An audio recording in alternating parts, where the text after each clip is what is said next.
Каракол шаары өзүңүздөр билгендей эле чоң эт саткан жер.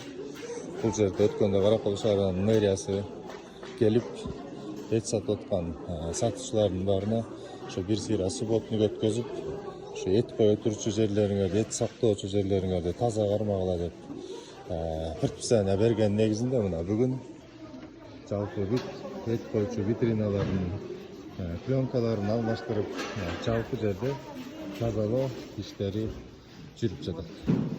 Себеби ошо эт саткан жерде таза болсо, ар кандай ооруларга дагы каршы жакшы иш чара. Баардыгы жаңыларын жаңылап, Каракол шаарынын тургундарына жакшы бир шарт түзүүнүн негизинде ушундай жумуштар алып барылып жаткан кез.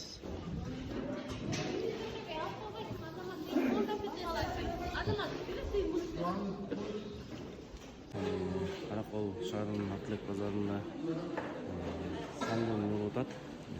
Күзгө келип той ашка мал эттер көп сатылганына байланыштуу бүгүн ошо базарды ангаздан баштап санден кылдык.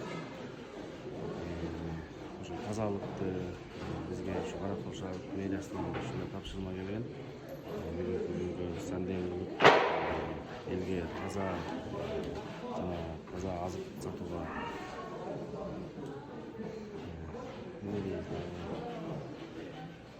сатуучуларга дагы элге жакшы мамиле кылып, жакшы таза товар сатканга, эттерди таза сатканга Шарттар түзүлөт. шарттарды түзүп атабыз.